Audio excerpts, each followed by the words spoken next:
Hello and welcome back to my channel, Thrifty Day. My name is Leah. I'm the creator behind Thrifty Day. Today's episode is going to be all about how to use a junk journal daily. I'm going to share 5 easy tips, some of my supplies, and we're going to do a journal with me. So all through the month of February and now through March, I have been using my junk journal daily. This is the journal that I'm using. It is a lectern, I don't even know if I'm saying that right, journal that I purchased at Barnes & Noble, but then of course I decorated the cover. So I will do a little bit more of a flip through in the end, but this is what it looks like so far. And like I said, this is for the month of March. Before I get into the 5 easy tips, I just want to show you what ephemera I'm using. This is my personal ephemera. I grabbed this blind box at Miniso. I love Miniso. I love Pop Mart. I love all of it. So that's my box from the blind box. This was from some packaging, my own Thrifty Day packaging, and it was actually a mess up. So I'm going to use that. This is a scrap I could not get rid of. This was in some Happy Mail. It's like a time card.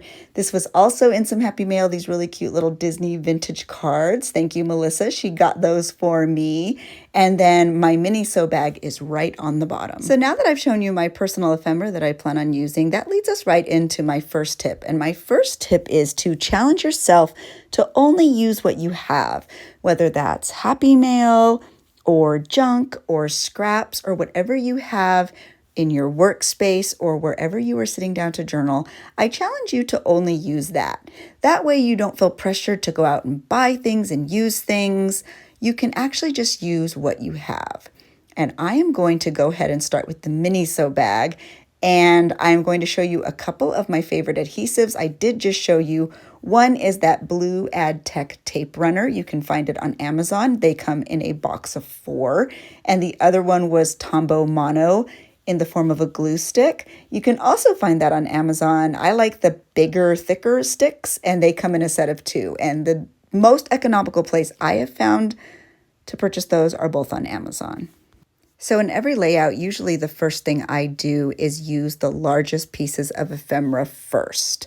Unless that piece of ephemera is something that's really important that I want to be a standout. But in this case, the largest piece was that Miniso bag. And while I think it's really cute, I'm okay if a lot of it gets covered.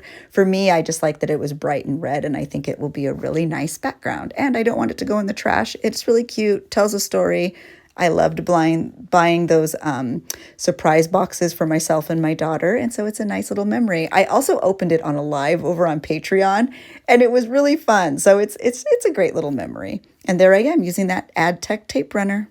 So while you watch me put that bag down onto the layout, let's get into tip number 2. And tip number 2 is to find writing prompts. Now, you don't always have to write, but I do find if you have a good writing prompt, it sort of kickstarts you and sort of holds you accountable to actually sit down with your journal every day. Now, don't get worried if you're not somebody who wants to write a lot. If you're looking to be kind of more junky in your junk journal, you can do both. There are no rules. Some days you can write a lot, some days you can write a little. But I find if I have a writing prompt, I feel sort of encouraged to sit down with my journal. So where can you find writing prompts? You can buy a box of writing prompts on Amazon or at a bookstore. You can go onto Pinterest and just type in writing prompts. You can join some journal groups on Facebook where they post writing groups, or even in my Patreon, we have daily prompts. That will be ending in March, but we have them very often. So you can even look at old daily challenges like on Instagram and YouTube. There's a lot of different places to find writing or junk journal prompts. You just have to look for them. If you wanted more information on that, be sure to leave a comment down below because I'd be happy to point you in the right direction. In fact, my writing prompt for this layout was one attribute I want to be remembered for is. And so that is what I will journal about today in my layout. Which brings us to tip number 3. Tip number 3 is don't worry about making your junk journal layout match your writing prompt.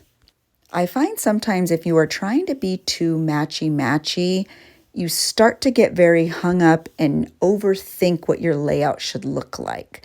So if you are looking to junk journal daily, the best thing you can do is find a writing prompt and keep that separate from whatever junk or mail or paper items you're planning on putting in your layout.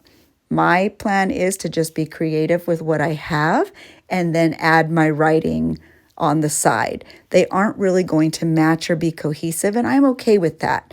Daily junk journaling for me is really just about being creative, stretching myself, having fun, and just sort of being productive in a creative way.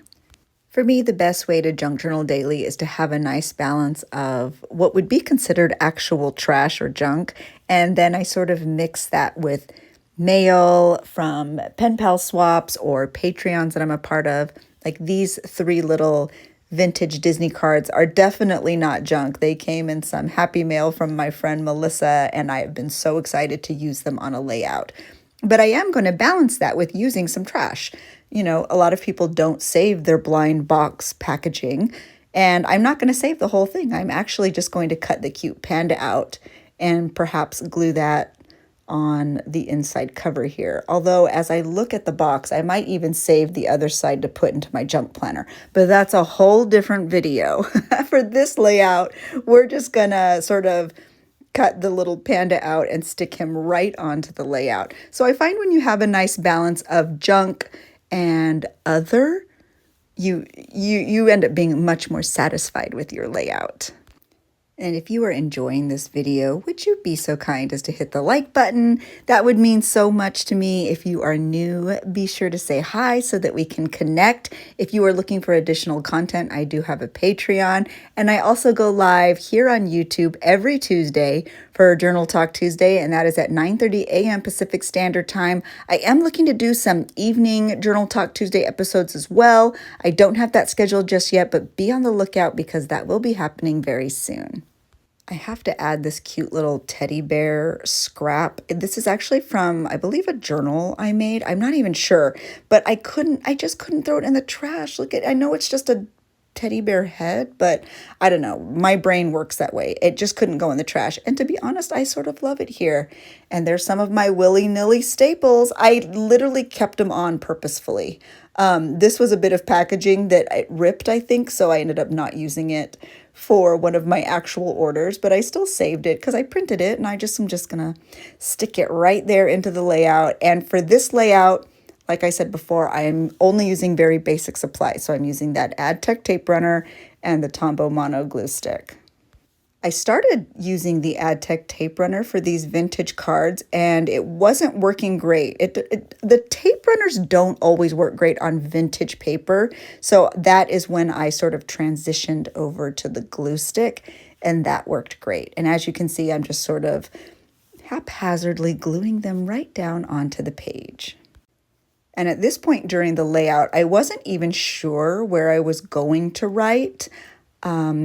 My initial thought was I was just going to write on the red Miniso bag, but that doesn't actually even end up happening, which will lead us into tip number 4.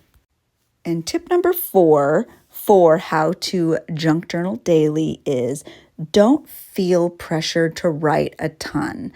Sometimes a few words, a little bit of annotating, a couple of sentences is all you need. Whereas other times you may feel very compelled to write a lot. Maybe whatever prompt you are responding to or thought that you have has you in your feels and you really want to write a lot. That's okay too. There is no rules when it comes to junk journaling. If you just want to tell your story through the junk, you can do that too. No words necessary. So I guess what I'm saying is remove the pressure. Don't feel like you have a certain quota of words that have to make it down onto the page. It's all up to you. Today, I did feel a little bit more compelled to write a little bit more, but sometimes I write very little. Both are right. There is no wrong way to junk journal. And now I am adding a whole bunch of those gold stars because I love them. My friend Carrie sent me those stars, so thank you, Carrie. I add these stars to almost every layout. I just love them. I think there's nothing wrong with a gold star moment. To me, they add character, and I just love them. Well, this layout is just about done, and I am going to do my written journaling off camera, but I will show you what it looks like in a moment here when I'm done. I will leave you with my final tip, tip number 5, which is give yourself grace. Do not be afraid to skip a day. Even though this is my daily journal, I'm going to give you a peek into a few of my layouts, and throughout this journal, you will see that not every single day is done. I do number them, but some numbers are skipped, and it's okay. I do just need to sometimes realize that, you know what, I don't have a lot of energy to journal as much as I would like to, and I just skip a day, and it's okay. This is still my daily journal, even though I have skipped a day. It's okay to give yourself a little bit of grace. But I am very proud of my daily journaling that I've been doing. It's been really fun to add just some really fun creative touches every night. It's nice to sit down. In fact, this page was really fun because it's literally just one big piece of paper that I glued down onto the layout and I wrote over it. That was my journaling. That was it. This is some happy mail. Daily journaling could be as complex as you would like it to be or as basic as you would like to be. And I hope that this video has helped make you feel that it's something that is attainable. You can junk journal daily if it is something that you really would like to do. So if you have any other ideas about how to junk journal daily, any tips that sort of help you in your process, be sure to leave them in the comments below because I would absolutely love to hear them. So thank you so much for watching this video. I hope you loved it. I hope you were inspired. I hope that you will consider junk journaling daily. And if you do, I hope you would let me know how it's going for you and if it's something that you're going to continue to do or maybe just challenge yourself to do for a short period of time. And here's a peek into the finished layout, a little close-up, if you will, since we did it together. Anyway, thank you so much for your presence here. Thank you for your time and your kindness, and I will chat with you in the next video. Have a good one. Bye.